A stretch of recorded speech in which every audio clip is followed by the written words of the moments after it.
Welcome to the Melbourne School of Design, and I'd like to acknowledge that we're on the land of the Wurundjeri people of the Kulin Nation and pay my respects to their elders, past and present. And tonight we're wanting to present a little snapshot of some research that we've been doing here in Melbourne with colleagues at Curtin University in Perth to try and consider how prepared we are to manage, govern the transition to autonomous vehicles, which is coming faster or slower depending on who you might talk to. So what we want to do tonight is four of us to present briefly on this work. I'll give you a quick snapshot of how we see the different players that might need to be managed and where they're coming from. And then we'll move to Crystal Legacy, who will talk about some of the problems of managing autonomous vehicles in the context of corporatised governance, which we feel that we're in a situation of that's the way Melbourne and Victoria and other Australian states are, so we'll define that and explore that a little bit more. Jan Scheurer will talk to us about the differences in models of how you might deploy autonomous vehicles, whether they might be integrated into existing public transport and active transport systems, or whether they might be competing with those. And then finally, Carey, or one of us if Carey doesn't quite get here, will talk about some of the thoughts that we have on where regulation might need to go and some of the indications of where planners in Australian transport agencies are thinking. We did some interviews earlier this year, which we'll be taking to a conference in Adelaide next week, and so that will be online. We're videoing tonight the presentations chiefly for us to put on YouTube and to get this presentation out beyond the people who are able to be here tonight. We're also going to record the question and answer, which is for us one of the important parts of tonight. But that is just for our own use. We won't be making any broadcast or publication of that. So if you do want us to turn that off while you're talking or anything like that, do let us know, because we would rather have your comments than to feel that we were curtailing you in any way. But that really, as I say, is just for us to make sure we capture things. So we're going to leave plenty of time to hear your thoughts and your perspectives on autonomous vehicles. So I know we've got some people who've done quite a lot of research in the area and other people who are thinking about this quite extensively.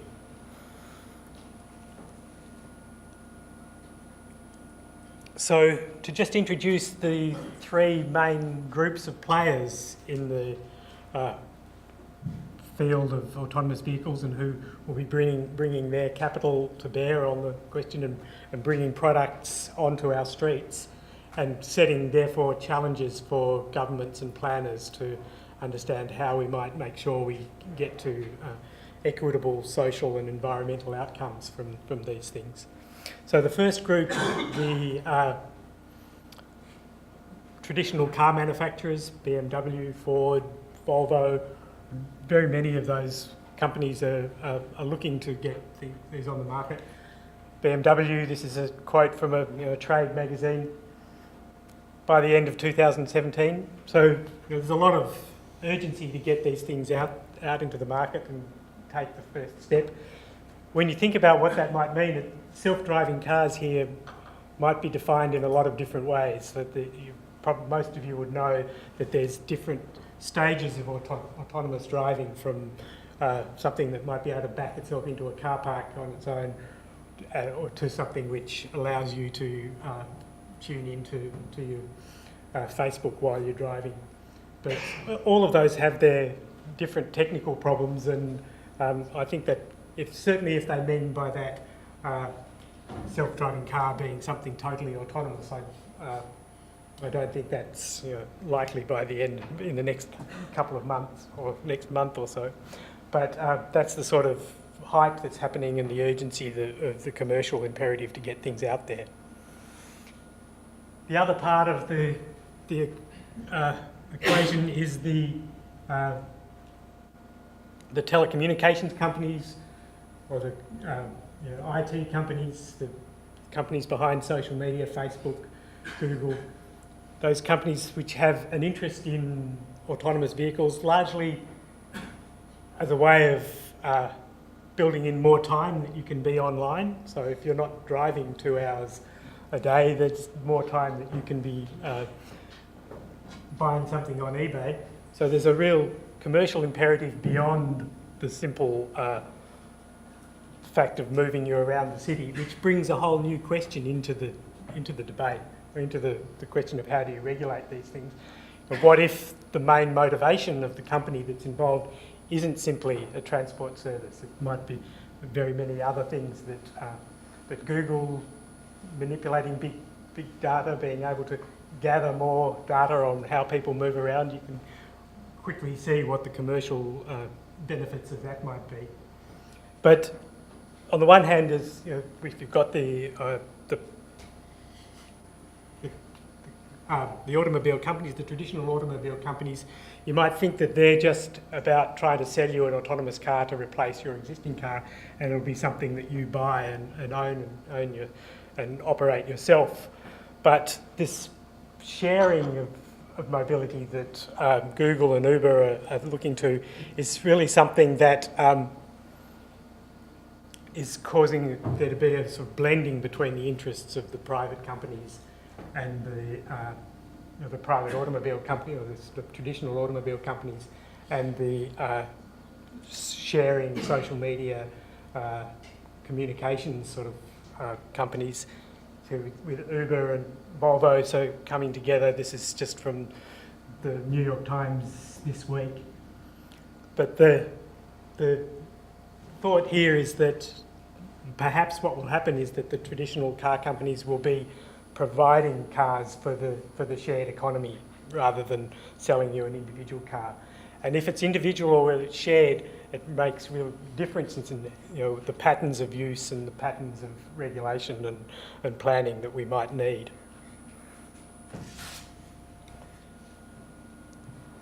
The third player in the mix is not necessarily quite as strong in Australian cities, but certainly in European cities, Vienna up the top, and Swedish cities. Many of the cities in Northern Europe have already, over the last 20 or 30 years, built a transport system which is much less reliant on the private car than our system is in an Australian city. And the politicians, business, communities in these cities recognise that, to a large extent, that is a good thing, that they've been able to establish a city which allows people to live and work comfortably without having to own a car. And so in Vienna, the public transport agency's new app, which puts the whole city at your fingertips, here it allows you to, in a single app, call up and book and pay for all the different transport options that are available in the city at the moment, from standard public transport to car share to bike share.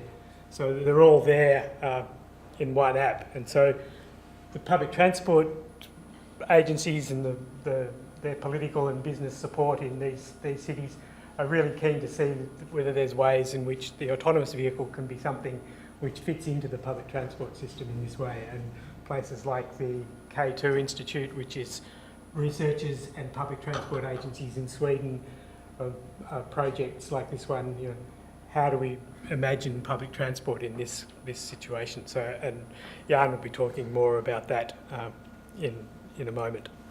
So just to finish, we just have to think about, to lead into what Crystal will be talking about, what does it mean to have all these different autonomous vehicle players, the Googles and the BMWs, coming into a city where transport governance is really shaped by players like Transurban and Metro. So I'll perhaps now hand over to Crystal Legacy, who can take us into the questions of governance in an autonomous age. Great. Thank you, John. I don't have any slides, and I'm going to be relatively brief. I'm also going to speak to you in more of a sort of a conceptual sense, because part of my work and my contribution into this project has been to do some of the theorizing and what role governance plays. And I come from a point of view that transport planning is a political project, very much so, and that needs to remain at the forefront of our thinking when we think about the rise and the disruption of something like the autonomous vehicle. Certainly in the context here in Melbourne, what we're seeing is a blurring of the public and the private sector, which is certainly changing the form in which governance of planning systems is emerging and evolving in very interesting ways and concerning ways as well. I mean, we've got the private sector who is certainly very much involved in the operation and the maintenance of much of our public transport systems. And we have what we call public-private partnerships, which is a sort of a governance arrangement to support the procurement and delivery of infrastructure. But in addition to that, what we're also seeing here in Australian cities is perhaps, in my view, an overreach of the private sector into areas that they haven't traditionally played, at least not in an overt, explicit way, and that's in the space of policy development and in planning. A case example of that, of course, is the Westgate Tunnel project. Through our market-led unsolicited proposal schemes whereby the private sector can come forward and dictate policy and dictate and shape our cities in really different and interesting and perhaps concerning ways. So this raises important questions about the changing form of the interaction between the public and the private sector, and what implications this has for planning and the governance of cities. Now, a term that I don't think we use a lot of, but I think we're going to start to hear more and more and more of, is this idea of corporatized governance. And I just want to read out a quote just very quickly, kind of drawing on the work of Professor Brendan Gleeson, who's situated here, and the role of some of the work by Wolfgang Stedek. And this is drawing on a piece that John wrote recently. So let me just read it out to you. Increasingly, the Australian city could be described as an agglomeration of privatized urban monopolies, which control ever larger parts of Australians' metropolitan institutions, reshaping the capacity for state agencies to direct the form of urban development. This ability to control and direct is further hollowed out and being replaced by corporate ambition that is increasingly fused with state power and resources in what we might call corporatized governance. Now, this raises a series of really concerning questions with respect to governance, and certainly the relationship that John showed in terms of the relationship between transurban, for instance, the private sector and the public sector, is how in that context do we have the conversation about driverless vehicles and the future driverless city in a way that's transparent and inclusive? And how do we unpack and interrogate the agendas and different competing motivations which are shaping that new technology and its rise in the Australian city? And how are our issues being framed? Certainly in the context of AV technology, we talk quite a lot about safety and the extent to which that will prevent further fatalities on our roads. So there's certainly a very strong safety agenda. But what else is underpinning that agenda is something that's worth thinking about. Certainly we've got a tension between the public sector, who might be interested in a shared economy. So this idea that we might have shared ownership of cars in the future. But certainly the automobile sector might have a different set of motivations, and that might be a reproduction of car dependency via all of us having autonomous vehicles in the future. So this raises really important questions in terms of public interest and the public good. Now that's at the heart and at the core of strategic planning. And the quote I just read out certainly raises concerns in terms of planning's capacity and ability and the ability of our public institutions to drive this innovation and to lead this innovation. So this is something that's worth considering, and this is certainly sits at the core of our work. And just as an example of this, I mean, Infrastructure Victoria just released their 30-year strategy last year. And in that strategy, if you find the time to read the X amount of pages that strategy is, you might find at some point that it talks a little bit about autonomous vehicles in the future driverless city, sort of buried in there. I mean, we may not raise that as a big issue at the moment. I mean, 30 years from now, 50 years from now, we don't need to really worry about it. But there's a degree of locked-in mentality that is formed by virtue of these ideas finding place in our policy documents over time, and a degree of inevitability to a point where we just kind of accept that this is the future that we're all going to have and we're all going to live in, and we all have to just accept it and evolve along with it. Now, I think that's quite problematic. And some of the stuff that I've been reading very recently, looking into the literature in sociology and technology studies, shows that this particular innovation, this technological innovation, is not new in terms of raising these kinds of governance questions. I mean, biotechnology back in the 90s, in terms of genetically modified foods, were raising similar questions, where technology, innovation, and how that sits in tension with perhaps our ethics and morality, and what kind of and humanity, and what kind of city we possibly want to be in. So there's some precedents here to think about new ideas around governance, such as anticipatory governance. So it might be that perhaps we're kind of jumping the gun and sitting down having conversations with the community about the future driverless city is perhaps a little bit premature, but there's certainly a precedent set that we need to start anticipating that future. And situating that conversation within a changing social and political context, because technology and innovation is certainly shaped and politically and socially constituted, and we can't forget that. So I think I've probably taken up my time now, but I just want to emphasize again that we need to bring to the forefront and place in the center this idea of the public good and the public interest. So that's my contribution for tonight.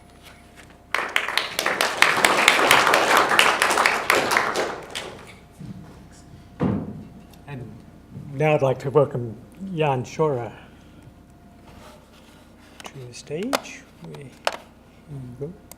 Now Jan is, here we go, there you go.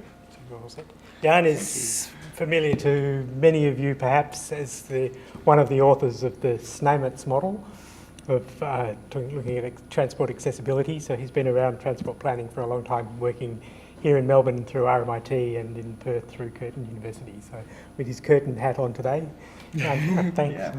Yeah, thanks, John. So what I'm going to talk about, building on what John said, building on what Crystal said, is how does this new technology, this new mode of transport actually integrate with existing modes of transport? Even if we accept, and that is actually a question which we might discuss later, if we accept that autonomous vehicles will at one point replace conventional vehicles, what about non-motorized transport? What about public transport? What is the interface here?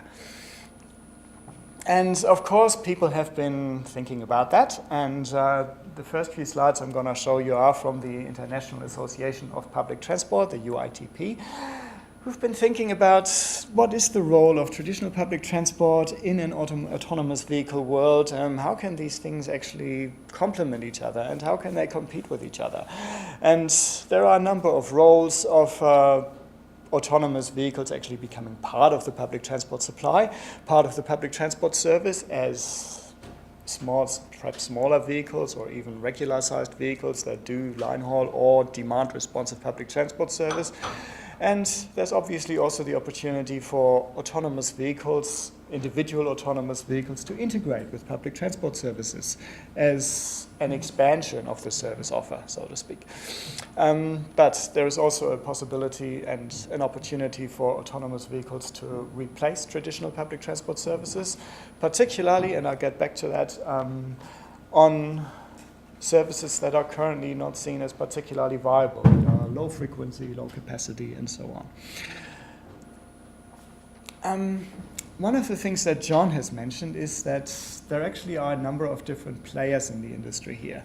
And what the UITP is getting at here is that there are actually different pathways these players take towards full autonomy of vehicles. On this graph, you can see the classification of autonomous vehicles. It's either a manual vehicle or an autonomous vehicle. There are several degrees between these two states, from no autonomy to vehicles that have some autonomous vehicles essentially collaborate with the driver has informed control. The vehicle actually takes over as autonomy, and autonomy within the vehicle increases. The vehicle actually takes over more of these functions up to the point where it is fully autonomous and it is actually no longer necessary that the person who uses it even has a driver's license. Now the path of the traditional car industry is very much about adding more and more of these autonomous features to their existing vehicles that they still keep trying to sell us individually, so each of us would own one, and then eventually arrive at a full situation of full autonomy. The situation the public transport industry is pursuing, and partially, I should say, or probably in cahoots with the IT industry, is to actually rather start at a small scale, limited range of operations, but start with fully autonomous vehicles and see how can they actually fit into the current transport system, and work it up from there so they become more and more ubiquitously available and able to be operated, and then eventually arrive at full autonomy. So why is there this collusion, if you like, between the IT industry and the public transport industry, and is it actually going to be effective?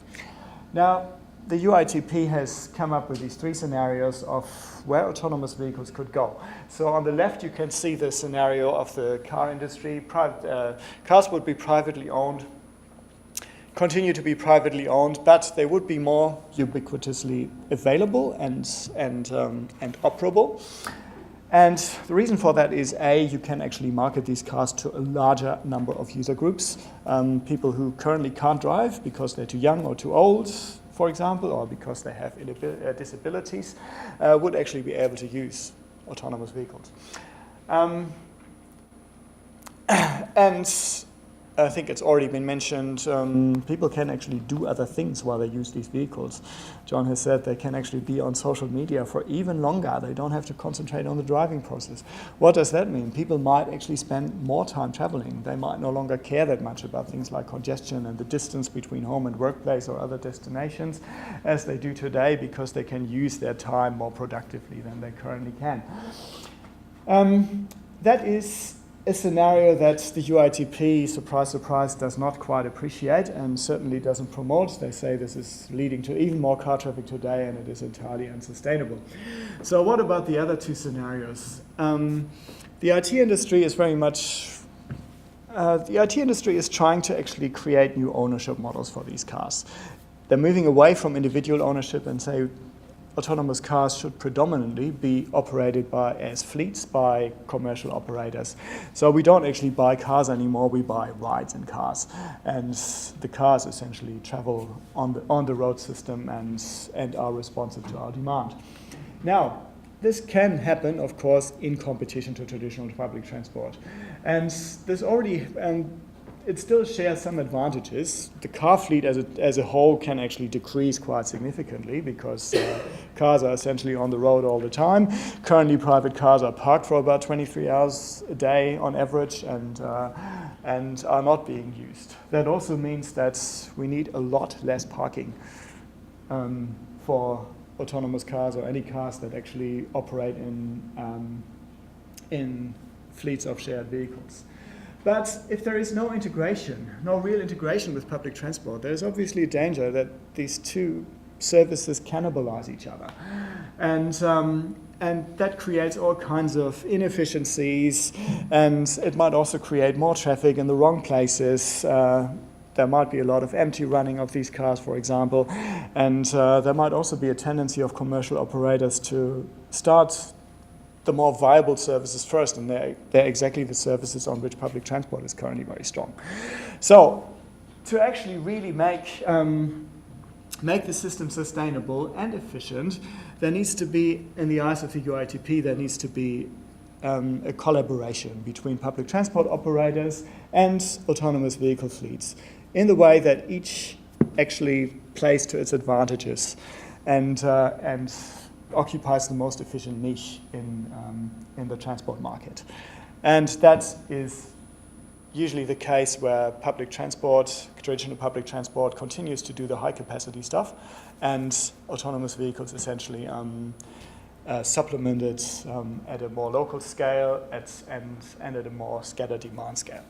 Now, of course, this is the UITP, the International Association of Public Transport. They would say that, wouldn't they?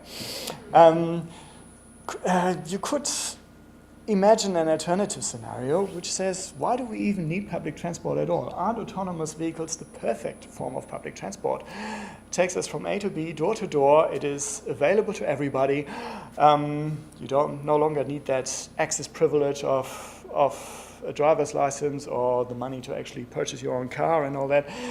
Why do we even bother with traditional public transport anymore? Are there any other reasons? Well, Many of you have probably seen this. Most cities in the world that are worth their salt in terms of sustainable transport debate have at some stage produced a photo shoot like this. The space that's needed by cars, the space that's needed by buses, and the spaces that's needed by bicycles to transport the same number of people in an urban environment. And if you translate that whole question to the autonomous vehicle story, then you end up with something like this. So basically, the geometry of cities is not going to change because autonomous vehicles are arriving.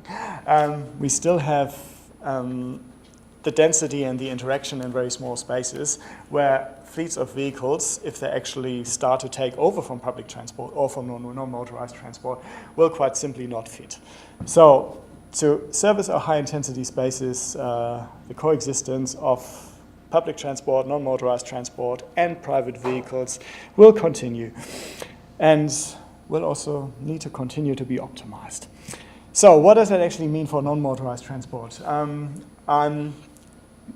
One of my favorite articles here is by Adam Millard Ball, who's actually been using game theory to look at how will autonomous vehicles and pedestrians interact.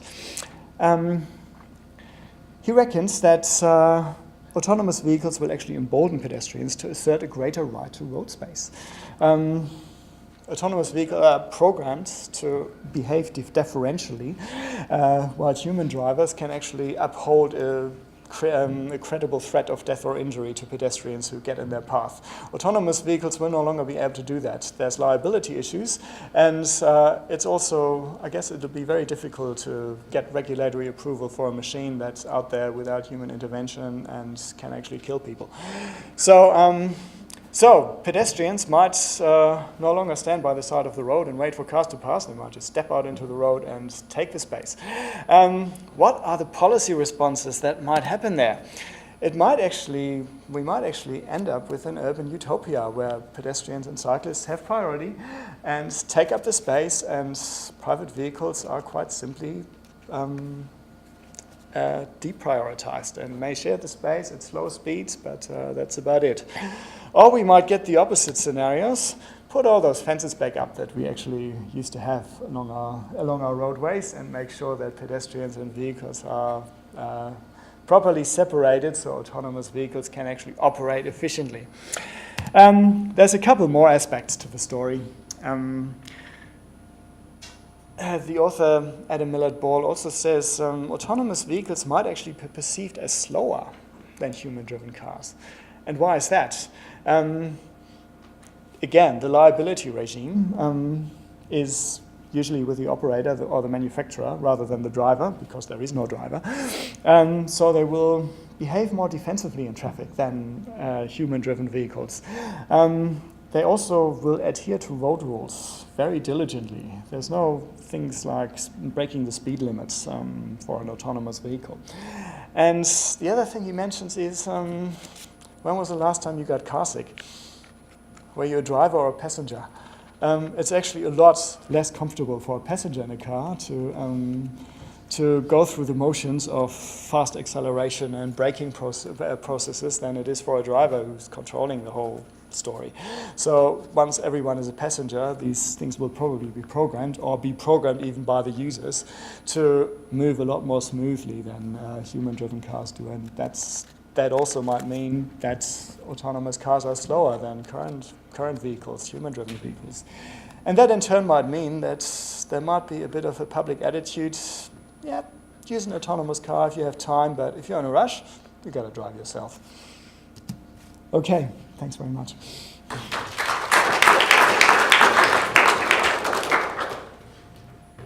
And now I'm here as Carey Curtis from...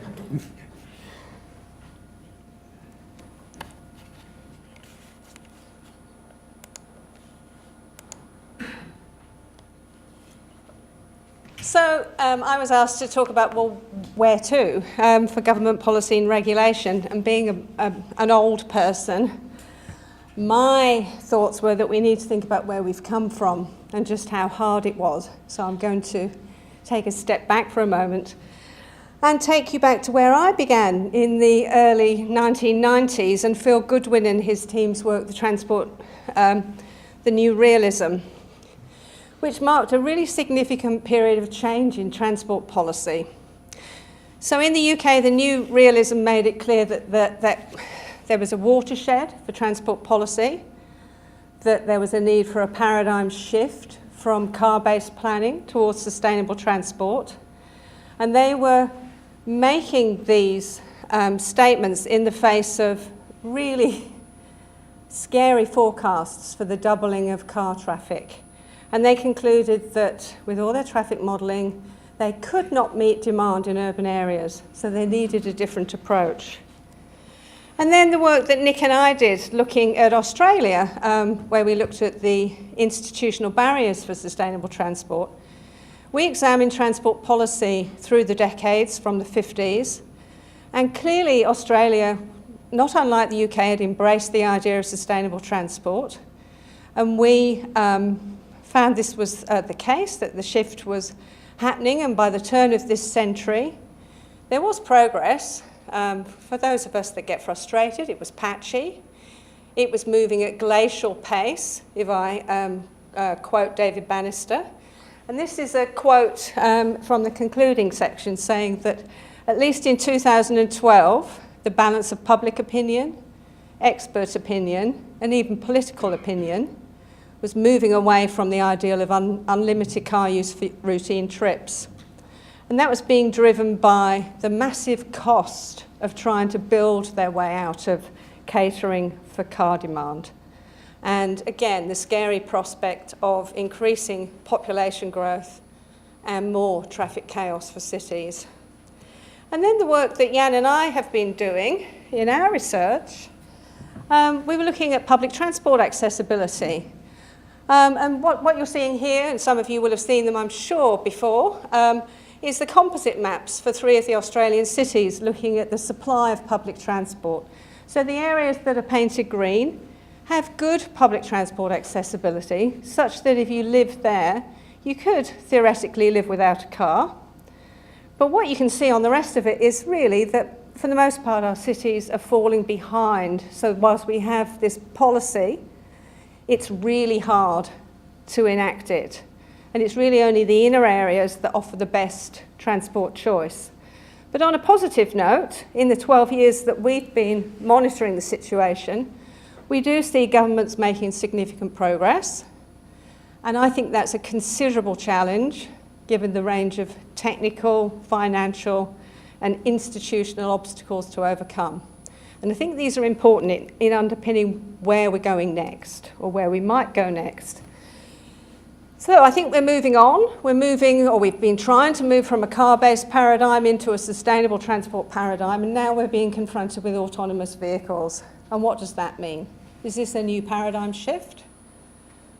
We're arguing that once again, AVs, like cars back in the 50s, may result in a huge transformational potential for cities. And certainly on the left side here, you can see what people are saying in terms of their potential. We've seen it, that they'll improve road safety, that they'll reduce vehicle emissions, that we'll get reduced car ownership through increased car sharing, and that we'll get more efficient use of urban space because we won't need parking. So there's some of the many list of things. But I guess our concern is that we fear that what we're going to do is reproduce car dependency, incentivise sprawl, that we'll see a shift away from investment in public transport systems, that there'll be real concerns about transport choice and equity, and concerns about environmental sustainability. And we've identified 2 scenarios, the hands-off government scenario and the hands-on government scenario.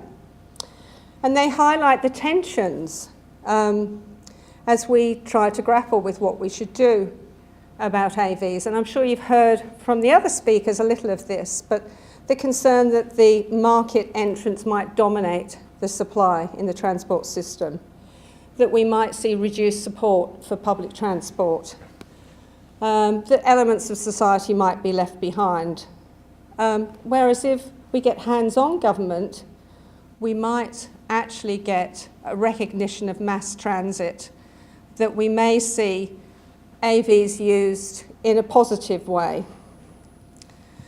So our question is then, should we simply accept the move towards the AV paradigm without question?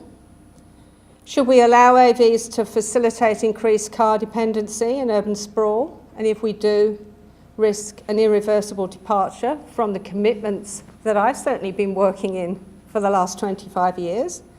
And so clearly, from our perspective, there's a critical role for governance, for regulation and policy in shaping the future of AVs. Now, why would I be concerned?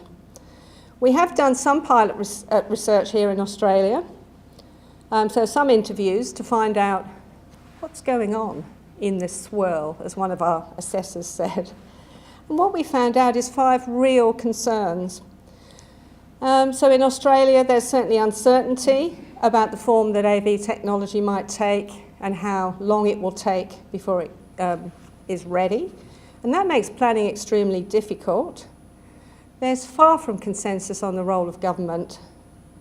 Some planners seem to be accepting this hands-off government fragmented supply approach. I've come from a workshop this week in Perth where I was saying, well, maybe we shouldn't bother with these great plans for public transport. Why don't we wait and see? And I find that really worrying. There's clearly public sector knowledge gaps, and that's increasing the risk. And the efforts are so far quite fragmented, both across market and government. So what we're arguing is that we need further research to ascertain the policy goals and the role of AVs in facilitating those goals. So we need a discussion about what the overarching policy goals should be. Where can we best use AVs? And where will they really undermine the quality of the city as a place and a place to live in? And what role does the state take in this? And so we're not only arguing for further research to deepen the understanding of planners' attitudes and their sense of the available mechanisms to manage the deployment of AVs, and they're crying out for that. Again, I've had a fantastic conversation only yesterday with the people we're working with in the state government in WA saying we really need to know what we should be doing here and how to engage and how to lead. And so what we're arguing here is we need to open up a wider public debate with all sectors, so the AV industry in its various guises, with civil society, and we need to start building consensus about the processes for planning and regulation. And I think, yes, that was it. Thank you.